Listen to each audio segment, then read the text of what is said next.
And you, bitch, and you is mad. You hoes mad because I'm pretty, bitch. That's what it is. Hey guys, this is Infamous Chi Chi YouTube channel. So thank you for subscribing, liking, and sharing, and welcome to my YouTube channel. I really appreciate it. So make sure you like, share, show some love. You know, this is your boy Infamous Chi Chi. Thank you. Message, bitch. Message, hoe. Pussy ass hoe, message, bitch. And we're live on Facebook and we're recording. So, how are you? I'm fine, how are you? I'm so excited about this. I am honored, y'all. Y'all understand, this is my godson, but I'm so proud of him. I am honored for today.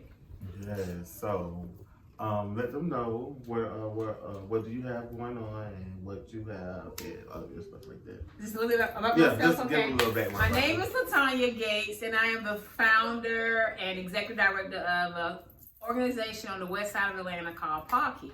Mm-hmm. And what is Paw And Kids? Paw Kids is a year-round family enrichment program geared towards the family, the children, and the neighbors of the Grove Park community. How long have you been doing this? We have been doing this for 6 years. So how is the process from 1 year to the 6 year? How has it been? Oh my God, from year 1 to year 6? Mm-hmm. Hard. No, just playing. It has been very, I would say, insightful. Coming into this, I really thought, like, honestly, that it would be peaches and cream. I thought, you know, my background is human resources, but I did a lot of after school work. Mm-hmm. I'm like, okay, I can do this. I ran after school program for like 5 years. It's gonna be easy. Mm-hmm. It wasn't. I came into a position of really being a black woman and being raised in a historically black neighborhood. We were poor. I couldn't measure the level of poverty on the west side of Atlanta versus the east side of Atlanta. Mm-hmm. And I guess I would say the levels of systemic racism and trauma. Mm-hmm. And so growing up in a house full of kids and just going through a lot of things, coming on the west side, I'm like, whoa, this is real. Mm-hmm. And what I think what hit me the most was this was happening in 2016 in an area code of 30318, right? Mm-hmm. So yeah. And see, I'm not from Atlanta, so I'm from Miami. So, I mean, you could just tell, like, what I noticed about Atlanta, you know, it's the good part of Atlanta and, you know, it's the hood part of Atlanta. And that could be, like, on this side of the street, and then on the other side is, you know, it's totally something different. Okay, let's get into this. 6 years ago, Bankhead was the hood. Mm-hmm. It's gentrifying now, but, right. So, that's like what you just said. You couldn't compare the east side to the west side. It's a different culture. Yeah. It's a different. We even speak like my speech has changed. Come on, I'm more Bankhead now. Hey, but our speech is different. It's a totally different. It's a different life. Mm-hmm. So yeah. Yeah. So by me being in Miami and like because we have like this part where y'all the west side of Atlanta would be like considered up north, and the east side of Atlanta would be considered like down south. So that's why I lived there. I lived in the down south area, which the area was called Ryan, Florida. And I grew up, I was raised in the hood. And like we really, like when I was younger and living in Miami, we did have like an outreach program for the LGBT community. Right. But it was like very, very small. And then we had to travel so far to get there. And if you they didn't have any transportation to come pick you up, like you just had to go on your own. So by me just living in Miami and just being, you know, being on the gay scene as a young age, I just felt like that we really don't have none of these things that, you know, like we don't really have a backbone and we really don't have people to really like help us, you know what I'm saying? Right. And if we do have people to help us, like it's only to benefit them, you know what I'm saying? It's not really to benefit us. It's like we're gonna do y'all hair, we're gonna do y'all makeup, but we don't really get nothing out of it, you know what I'm saying? It just really benefit y'all. So I wanted to create an organization to help the younger black gay people in Atlanta, or just start out in Atlanta first and then venture out to different states, like to help them, you know, like be able to, because when we're younger, I'm just speaking for myself, when I was younger, the reason why I was acting up in school and the reason why I was having problems in school because I was getting picked on because I was black and because I was gay. You get what I'm saying? Yes. And most parents don't understand, the reasons why some of your children act up. You know what I'm saying? Because going from home to school is different. Because at home it's not gonna be the third degree as in when you get in school. You know what I'm saying? Because in school it's a lot of people and you ain't got your brothers. No, you know what I'm saying? Like it's not safe, it's a safe environment when you go to school. So when I used to go to school, I used to get made fun of. Like it was just like a constantly thing. So then I had to start fighting, try to defend myself. Because, when people say gay, they just automatically, feel like you're soft or whatever. Right. So when I used to go home, I used to tell my mama what was going on. She was like, she really didn't believe me. I said, so, you think I'm just going to sit here and make up these stories? This would be lying and telling you things? I was like, because it was hard for me. And when you're younger and you hear the older people talk about, gay stuff, you see the little stuff they do, they're going to make it, make it a safe place for you to come over there and have a conversation and tell your mama that you're different. Even though you're battling, you battling what you're going through and you really don't have nobody to talk to, you know what I'm saying? Yeah. So it's like, damn, I really want to tell my mama, but then I don't. So most of us run away. Most of us turn to drugs. Most of us turn to sex. And most of us turn into committing suicide because we really don't have a safe place or a home where we could come and talk to people and get knowledge from and gain knowledge, gain knowledge from people. So I wanted to create my organization and I met you through a mutual friend and he told me about your organization and I came to one of your things that you had when you was feeding the homeless. When that was? November. It was around Thanksgiving time. And I came here then and I wanted to shoot with you and I wanted to, so they could I like me when I do videos, I like people to see in action. Right. Because if you see it in action, that will get more people to want, more people to help you, more people to donate, more people. Because if you can sit there, you can talk about it.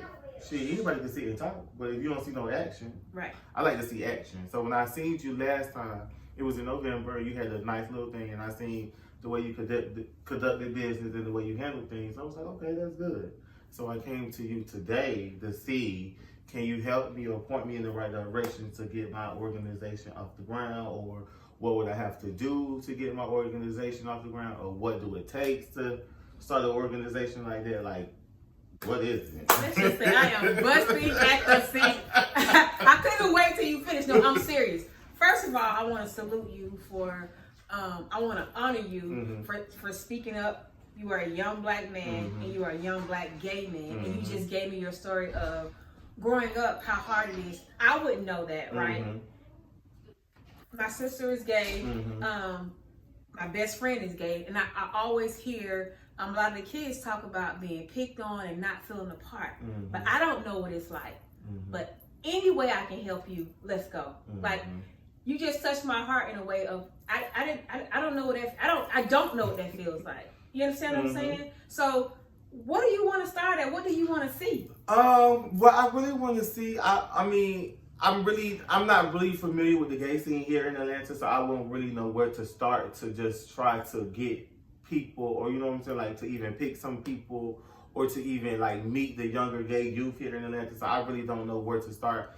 But I do go out to clubs every now and then, not always on the regular, but I do be out doing, like Sunday Fun Day in Piedmont Park and stuff. So I probably just start getting a flyer made first and just start passing out a little flyer or something just to see what kind of traffic we get, because like being black and gay is really hard in America. You know what I'm saying? And like I tell people all the time, you don't know what it takes to walk in my shoes. You know what I'm saying? Right. Just because I got tough skin, but you don't know how I had to develop this tough skin, or you don't know what I went through to develop, you know what I'm saying, this attitude, or, say this persona that I have. Most people don't understand that. Like I tell people, sometimes it's really hard, you know what I'm saying, because people see your sexuality before they even see your color. And most people like to say they black before anything. I like to say I'm gay before anything, because majority of the time, people just see my sexuality, they don't really see my color. Okay. So. Well, I can tell you a little bit about how I started and where the reason why I started. I started because, like yourself, I was a kid and a troubled kid. I feel like I was picked on a lot. I also picked on kids a lot, but I was picked on in high school a lot. And I think just dealing with the spirit of abandonment, right? My grandmother was a praying grandmother, amazing grandmother. But I don't think she could relate to me going to school and feeling that abandonment. She instilled the power of God in us, right? I wanted that, and I wanted to feel a sense of community. I think what changed my life is when I actually started going to alternative high school, and a lot of the kids in that program, we actually went through a lot of us went through the same thing, and we could relate. So my best advice would be just start a small group, right? A co-op group of young, I don't know if you want to just do African American gay people. I mean, not to be honest and truthful, I really don't want to just do I don't want to have a specific race or color. You just want to be there. I just want to have it back. Just have their back in general. I want to be that organization, no matter what you're going through life, no matter what you did in your early years, you could turn it around in your present years and keep pushing into this fighting for your dreams. And it's everywhere. We do have a community in our neighborhood. I can give you some kids who are battling that same situation, who are bullied. Right here in some of the schools in our neighborhood, in our cluster that needs help. And you're right, there's not a safe place, I would say, for the gay community. Again, I'm willing to help you go in and let's pray about it, think about it, what we want it to look like. But do you want to do events? Do you want to do? I mean, I want to do events. I want to be the face of the younger gay. You know what I'm saying? Like the younger black gay youth because like you said, I've been to alternative school and I'm doing all of this with no high school diploma, no college education. I'm just doing this off of just me. You know what I'm saying? It's something out inside of you because you know what it feels like. And I'm telling people that you can do it. Sometimes people go to school for 4 and 10 years, go to school to get all of them degrees and really don't even work in their profession that they when they got the degree. I'm serious. So, you know what I'm saying? I want to tell the black people, let me start even saying color.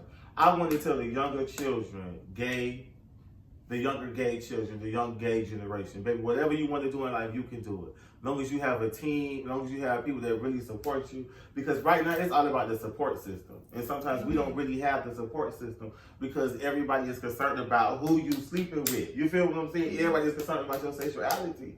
And I tell people, it starts in the home.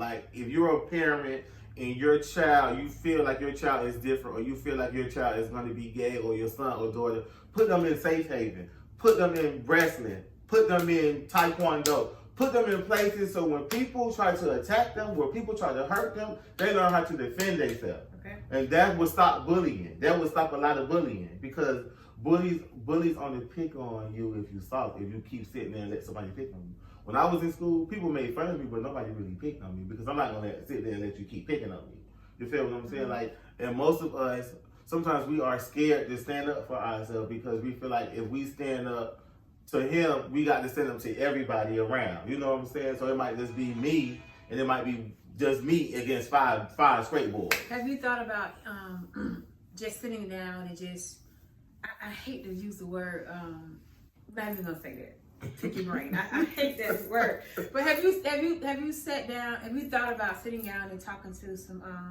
And I'm really pushing this, some African American therapists or counselors to come alongside of it, because a lot of what I see with a lot of my kids that I didn't understand. I'm starting Paul kids is layers upon layers of trauma, and we have to tackle that, and also bringing just not that child, but bringing that family in. The only way we're going to strengthen our community, we have to empower parents. Yes, ma'am. I'm totally with you with so that. Some parents are in denial, and some parents, it starts at home sometimes too. All families are not. I was very supportive. I'll kill somebody about my sister. I will. What? You doing what? You understand what I'm saying? Don't mess with my sister. And she probably be, she probably could beat me over them, but that's still my sister, and I love my sister. So, that's fine. I have a good friend who runs an organization called Raven's Nest. We can start with her and looking at, and she offers free services. It's an African American led counseling service. We can hit the streets and just start with a small cohort or I would say between 5 and 7 kids that you really want to pour into, and you really want to. You really want to support those and hear kids. their backstories and see what they got going on. Get a chance to feel their household, because even though kids don't really talk, you could tell by their surroundings. You could tell by their body language. Right. You could tell if some trauma is in the home. You could just tell. You could tell these things. You don't really have to necessarily have a conversation with them. You could just sit them down and just look at them and be like, you know what I'm saying? Because when I was younger, I was molested, it took me a while to talk about it, you know what I'm saying? It took me a while to get over it, but it still happened though, you know what I'm saying? In the black community, we really don't want to talk about molestation. No. Everybody want to sweep that under the rug. I was molested, and that's 100%. Everybody want to sweep Everybody named mama. Let's just talk about it. You don't talk about molestation in a black home. No, they don't. And that's something that should be, and you don't talk about. I was taught in my home, what stays in the home, what goes on in the home stays in the home. That can't be. That can't be the narrative for us. So you're right. It needs to be talked about. It needs to be exposed. I totally agree with you 100%. Because some of our mamas was molested, some of my grandmas was molested, some of my aunties was molested, and some of the boys was molested by women. And that's what people fail to realize. Majority, they keep saying men molest women. No, women molest men too. I did a panel with me and 5 of my friends. At the end of the conversation, all of them was molested. I can believe that. And my brother, my god brother, he was molested by a woman twice. I can believe that. But let's talk about this. But when you are molested by a woman, you're taught that's okay. That's not molestation. The devil is a lie and the father of many. That's molestation. If she's older than you and she's taking advantage of you, that's molestation. But you grow up, our black men grow up and they're thinking, oh, you're a man. It's okay. That's my phone. Oh. It's okay. No, it's not okay. It's not okay, baby. And so, again, you grow up with that trauma. You grow up with, no, that's not okay. And most people don't want to talk about molestation, but molestation is really heavy in the community. And molestation also creates childhood trauma. Molestation creates these down low men because they don't have nobody to express how they feeling or what happened to them as a child. And this is a problem that we have in the community because we have these down low men, and some women get on the fence when you say, if a man tell you that he's bisexual, you're still going to condemn that man because he like two sex. You get what I'm saying? You're not going to make him feel comfortable that he told you that he's bisexual. So if y'all was to get in a serious relationship, you still going the first thing that's going to come to your head, oh, you gay. You feel what I'm saying? So that's why we have these down low men in the community. My thing, I'm against the whole down low thing. I feel like, bitch, whatever you like, you got to like it. Can't cuss on Oh, I'm sorry. My bad. I feel like whatever you like it. You feel what I'm saying? I feel like whatever you like, you have to like it. You know what I'm saying? Like, don't let society or the world make you feel some type of way about what you like. That's what you like. Nobody could change that. Nobody could take that away from you. That's what you like. Like, but I don't know. That's just my thing. I don't like the damn little thing. I just don't. I mean, to each his own. I'm not here to judge. I'm here to help. I just feel like you should like what you like, and you should have to be in the closet and hiding yourself.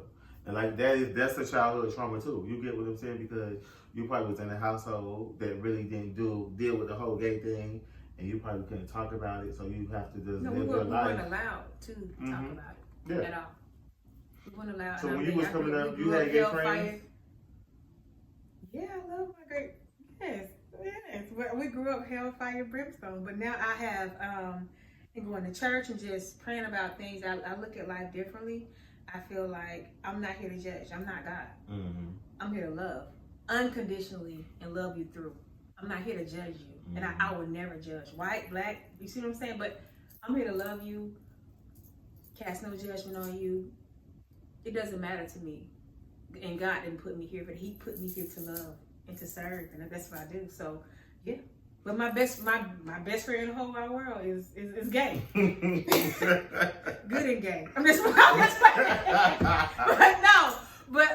yeah. That's how I feel about it. I'm not, you know. And that's why I liked you, because when I first seen your personality, you were so welcoming, you were so loving. And most people that well, not most people. Some people could You be very judgmental and you're going to hell, and I'm not here to do that. Not judgmental, and that could be phony. You know what I'm saying? Right. And you saw, but like I said, from day one, you always been real, and I just been watching you. You know what I'm saying? Like I like the way you conduct business. I like what you got going on, and I like that you really out here. You helping the younger youth, and you feed them, you take care of their families, and like you do that. And I really want to do that for the younger Black gay youth, because we really don't have nobody to really, you know what I'm saying, to really help us or to really look up to or to really like make sure that we're on the right track. And I tell people all the time, sometimes you don't need an education. Sometimes you don't have to finish school in order to succeed in life. You feel what I'm saying? Look how you did all this. You're right. With the help of people and the dedication and your love and your passion for what you do. You have to put love and passion in stuff. It's just like when you cooking. If you ain't got no soul in your food ain't gonna taste right. You feel me? You feel me? Your food ain't gonna taste right. You put a little salt and pepper in there. I mean, but that ain't gonna taste right. I'm just messing with you. You gotta play a little music, you gotta have a little gospel too, you gotta have a little drink, you know what I'm saying? It's a lot that you have to put into it. And most people that really do organizations, they really don't, it's just they do the organization and that's it. It's not like they start from the bottom up and build the organization up like you did. You feel what I'm saying? Mm-hmm. You started from the bottom. You was out here hustling. You was out here grinding. You know what I'm saying? You was putting your feet to the pavement. You was out here doing what you needed to do. And look at you now. Look at all what you got. And you got more even coming. You feel what I'm saying? That. So that's what I want to do. Like, I want to grind from the bottom up to watch it manifest. It's just like watering plants. It's just like planting. Well, let's do it. You got to dig the hole, put the thing in there, close it up, water it, keep checking on it, and then watch it sprout. Chi, let's do it. I'm down. I'm serious. So you said what we got to do now? We need to identify the 6 kids that you want to work with. And do you know kids? Because I don't know. We're going to help you find some kids. That's what you want to do. I mean, really, you have to identify those kids. But you in your heart, and this is not easy. You got if you really, like I tell people, I'm not here to play, but if you really want to empower, consistency is the key. Yes. For so long, again, I was a part of different after school programs, and you would see a volunteer come in for that first month or that first week, and they're not there. You don't see them anymore, right? But being consistent in these kids' lives, that's the thing with a lot of African American kids. Daddies are in jail, mamas are gone. We have to build community around these kids. Let them know, you know what? No matter what, my grandma used to always tell me, and I tell my kids this: I'm with you when you're right. I'm with you when you're wrong. I'm with you to help you get right.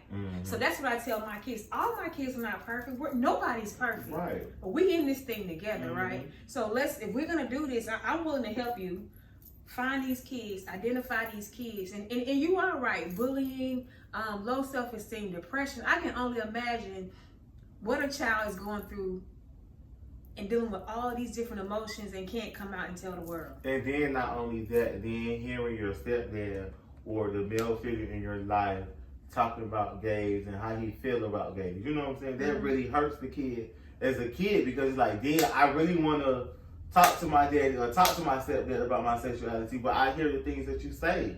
And I love the black men that don't judge their kids no matter what. I had watched an interview with Dwayne Wade, and he was talking about his daughter Zaya, and it was like 4 other black men. Dwayne Wade said what he had to do, he had to realize that all my kids are going to be different. That's right. He said when he took that basketball to Zaya, and he took the football to Zaya, he said Zaya looked at him like, Daddy, I'm not going to be out there in no storm doing that. And he was like, I had to realize just because my dad did that to me, right, I can't force that on my children, because all the children, each child is different. Each child has different ambitions. Each child, when they get up when they start watching stuff on TV and they start seeing stuff, they start imagining how they want their life to be. You get what I'm saying? So Zaya, in her mind, she probably already knew this is what she wanted. This is what she knew, that she was different. I read the articles on that, and I'm very proud of him and his wife. I am. And no matter what, they're behind their child, and that's how I would be. No matter what, I love my child. No matter what.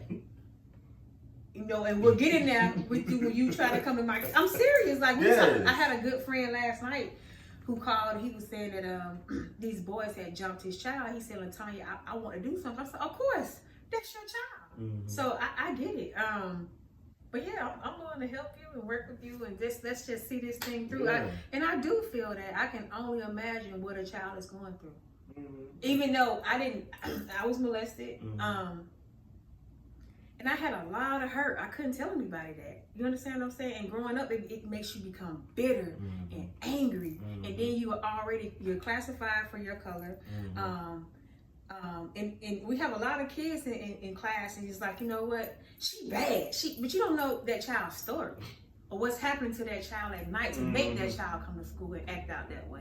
So we going deep and really understanding our kids and being that support. That's why I'm like a mother bear when it comes to these kids. Like, I will get in there for real. And some kids don't get the love and the appreciation at home. Some kids just be wanting a hug. But that comes from generational. Like, Mm-hmm. that parent can't do it because they wasn't loved and appreciated. Mm-hmm. So again, you have to love and appreciate that parent as well. Mm-hmm. I've learned that over the years. Mm-hmm. Like, don't criticize her with that. The mama ghetto, and she just like, you don't know that girl's story. Mm-hmm. You don't 9 know times out of 10, Mm-hmm. what happened to that child happened to that mama. Mm-hmm. You understand what I'm saying? So, yes, let's do it.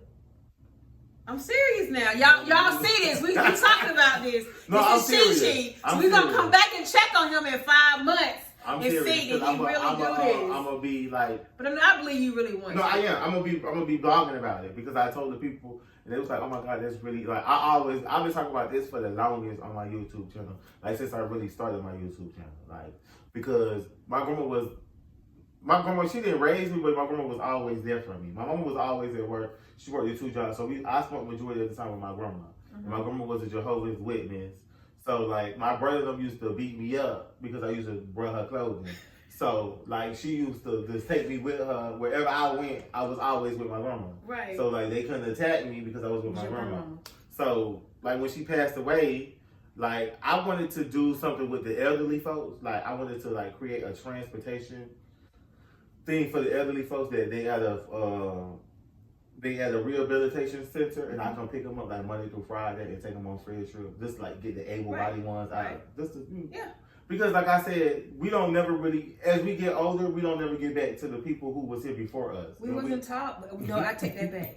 We have forgotten. Come on. Honoring your ancestors. Okay. We're not gonna go there. We're not gonna go there. But just yes, you have to. That's a part of who we are. Mm-hmm. You understand? And that has been taken away from us. Honoring your elders.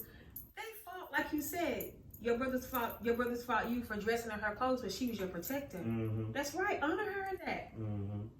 Do that for even if you have to go pick up an elderly person or do that in memory of her. Mm-hmm. We have to honor them. Because I was thinking about naming this organization after her, but I ain't get the name yet. But I was just playing with the name.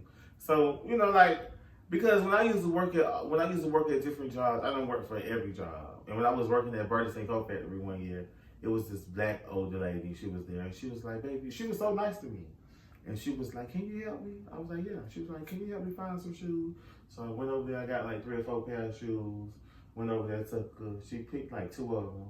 And she was like, "Can you help me take my shoes?" I was like, "Yeah." She said, "For real?" I was like, "Yeah."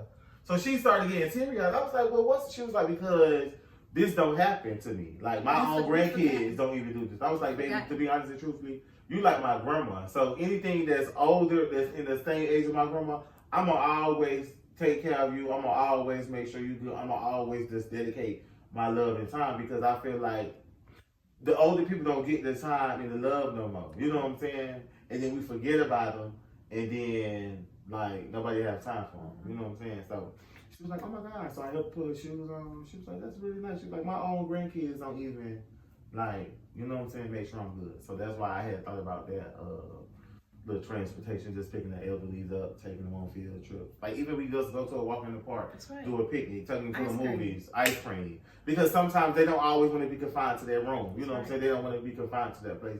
And I feel like they shouldn't even have to be in the nursing home. If you can't take care of your parents or your grandparents, baby, you shouldn't even be here. Because they got you here. You feel what I'm saying? They wiped your butt. So his cycle don't nothing but do this but recycle. Right. So that was another business venture that I wanted to do. Do it. So I be having a lot of thoughts, but I don't be having nobody to talk to. It just, you got me. Yeah, help me put it to work. So you said we gonna get like 5. I say let's do 5. Okay, 5. No, 5 kids. 5. And then if the 5 do good, we'll just add, I would say step by 5 step. and don't go big. Go deep with those 5 and really Mm-hmm. find a community with that's within y'all's community. Mm-hmm. Go deep with those 5 and let them know that we're here for you. We're here to love you. We're here to support you. They need that. This is a cruel world out here. And like you said, so many kids are being killed and they're killing themselves because and suicide. they don't have no outlet, and it's hard. It's like trying to swim and you keep drowning. You know what I'm saying? You keep swimming to the top, but it comes to a point where your body gets tired and you just get tired of just fighting, and there's no change. And that's why I tell people I want people to change their household first. Like fix the crap that's going on in your household. If you land there, if you're in a relationship with a man and he don't like gays, you need to dig in his background and see what happened to him as a child or what childhood trauma got him not liking gays. Because I feel like a mother should always be there for their child no matter what. But not all mamas feel that way. You feel what I'm saying? Yeah.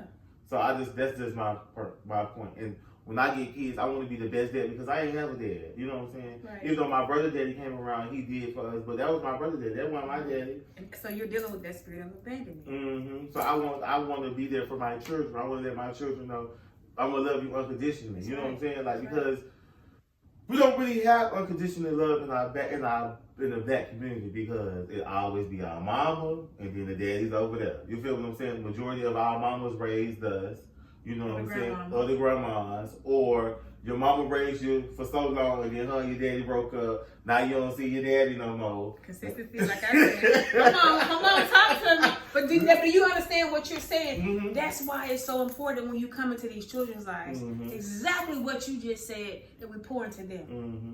So when you start this, God is going to show you, it's going to be some stuff that come up in you. You're going to be like, I feel that. Because that's what you went through. You're not going to want that child to go through that same thing.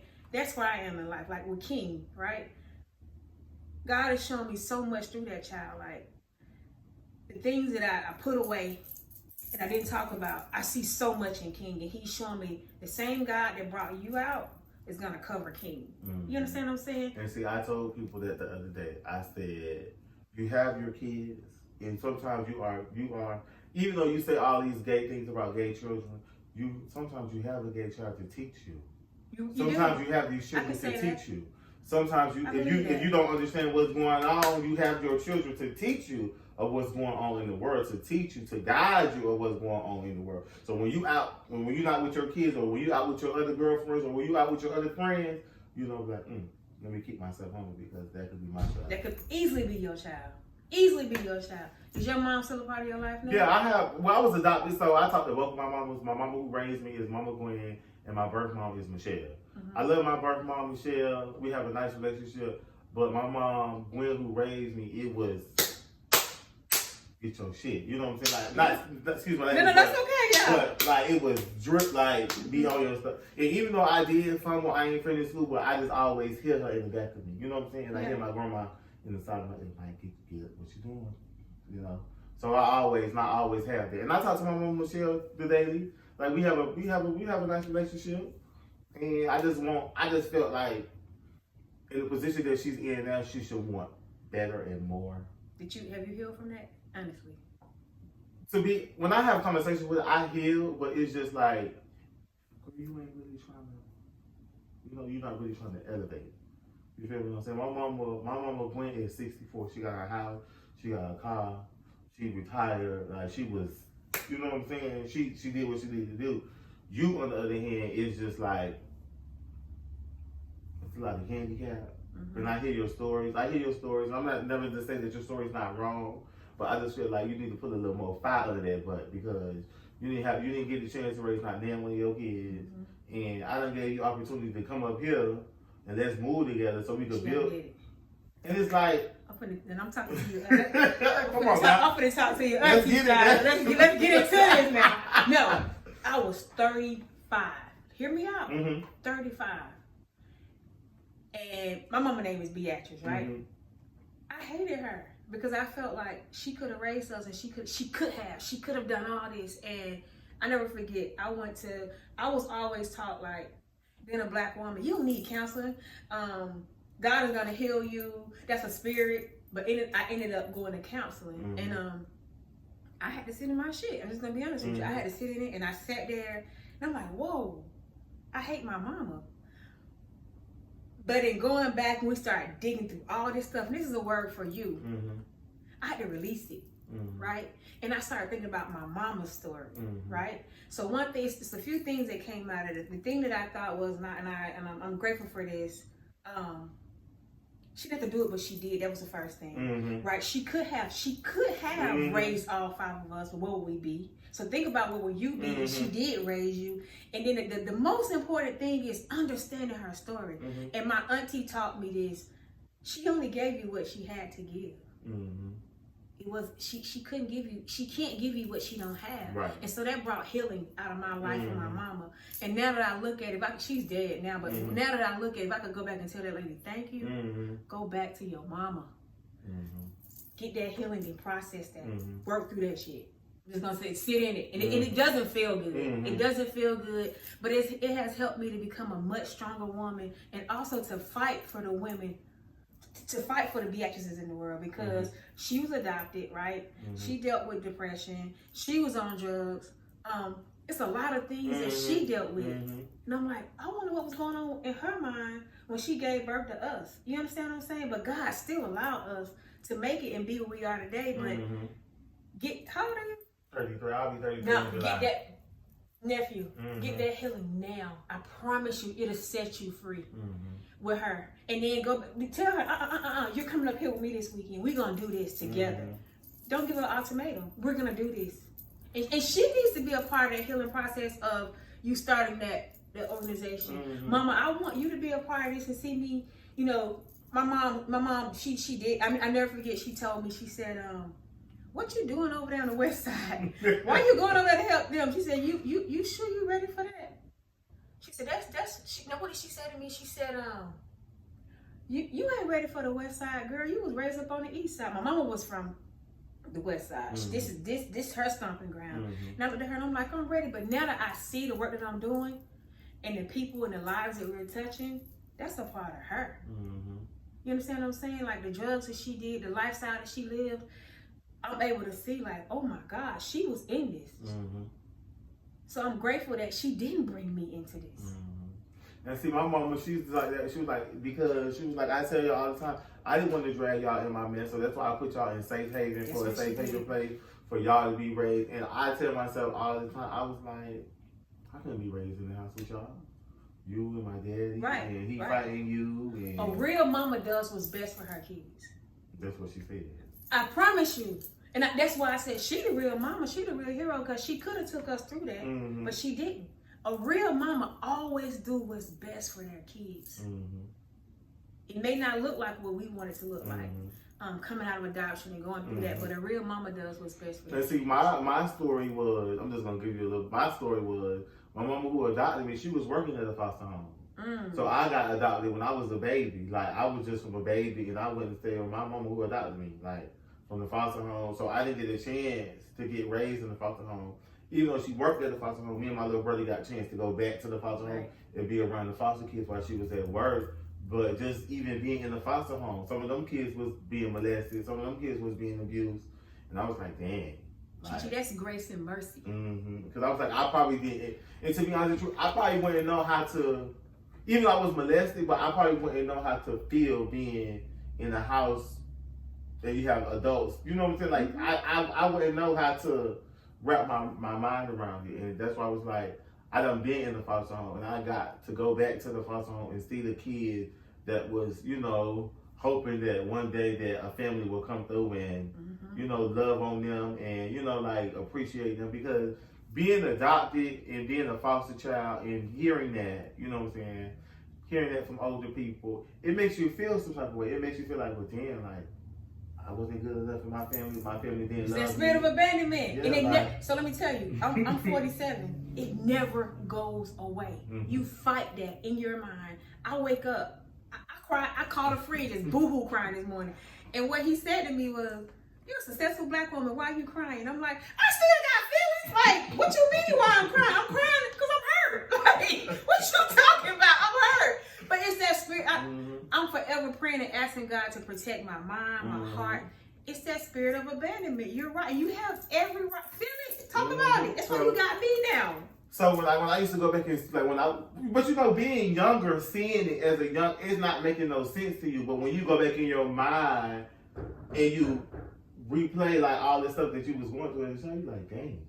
So I asked my mom, I said, well, do you get a chance to talk to some of the kids? She was like, I get a chance to talk to some of them, but not all of them. But I was like, dang, I want to know, like, you know, like, did they get a, like, so that's why it was a big thing for me to like. Now I understand, and me understanding your story, I Come understand why that need is to do that, and why do you want to do that? Yeah, because so, I get it. It's helping me. Hold on, y'all. He had to go run get the door. Something always goes on at Paul Key. Let's see who at this door. It's Zay. But no, I see why. And that's why you gotta do this. Yeah, because like I said, I got a chance to go back to the foster home. I never got a chance. See, soon we still recording all that stuff on my phone.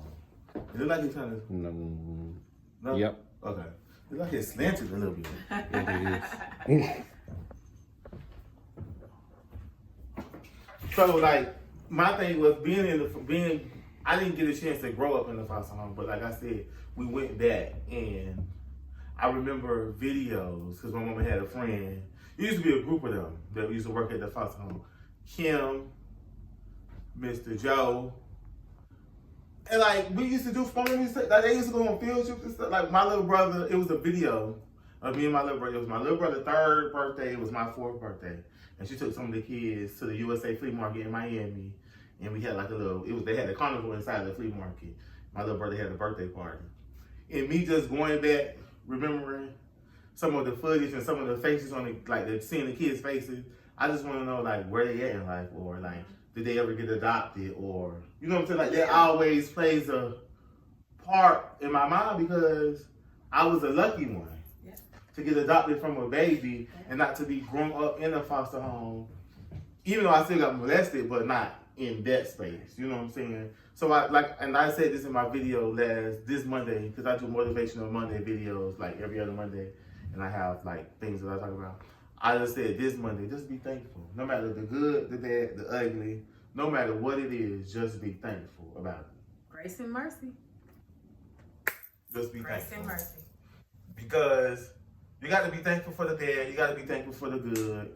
Because if you didn't have good, there wouldn't be no bad. And if you didn't have bad, there wouldn't be no good. So you got to just be thankful all around. And I've been thankful because I've been meeting people to help me, you know what I'm saying, better myself. I've been opening up more, you know what I'm saying, talking about more childhood traumas, because it was a point where molestation, I couldn't even talk about that. Bitch, I would just be crying, like just crying. And one day I was in the car, I was talking to my best friend, and I had seen the man who molested me. Come on. And girl, I was just in the car. My best friend is behind me. And I'm just crying. You should. And he was like, best friend, what's wrong? I said, because the girl who he go with, I know her sister. Me and her sister was good friends in school. But the girl, she's a little special. So I was wondering, I was like, well, dang, I'm wondering if he's doing that to his own kids. Because he did it to me. I said, so that was my reason of my tears and my frustration, because I was like, when I was younger, he did it to me. You know what I'm saying? So my only thing is, like, is you doing it to your kids, or are you still sick in the brain? Like, are you still sick in the head? Like, what's still going on in your brain? And my best friend went and said, hey, he said, let's get out of the car, let's attack. I was like, I can't do it. I couldn't do it. Because, like, even though people hurt me, I don't want to see people hurt. You feel what I'm saying? You are. The guy, I was molested by a family member also, and I often see him at family events. And so it sparks something in me every time I see him. And I'm like, do you understand what you did to us? You molested us. And it's like, he walks in like it's nothing. But you molested us. So don't worry about it. It'll be fine. Okay. I totally understand. So, like, and then me and my best friend, we talk about stuff, and, you know, like, I couldn't, it was a point where I couldn't. But now the more I talk about it, the more I talk to people, because I was younger. I used to take medication. I used to be depressed a lot, and I only was depressed because for the time for when my mama told me that I was adopted, I always know and want to know what my family was. You know what I'm saying? And she always told me, she was like, well, you do have an older sister that's not too old, you know. So when I did get the family history and I realized that we suffered from bipolar, my mama was like on drugs, she was molested, my birth mama was molested. So I get it, you know what I'm saying? But now that I get it, I'm just like, okay, even all of this, let's try to fix it and let's move forward. Like, even though you're not gonna forget about the past, let's close that chapter and let's move forward and let's try to build something. That should name your organization. Moving forward.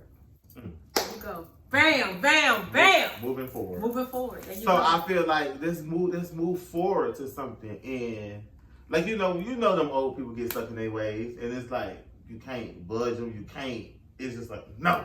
I'm gonna stand firm on my no. So it's just trying to get her to just break the ice, talk about it, and let's move forward. So it's gonna be named Moving Forward. Come on. So how long this is? You can stop mine, Zay. I know mine Yours probably been going stopped. on. That's Did mine stop, Zay?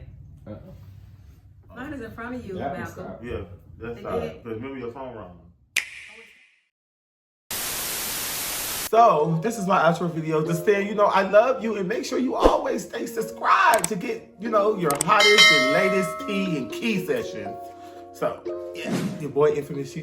Thank you.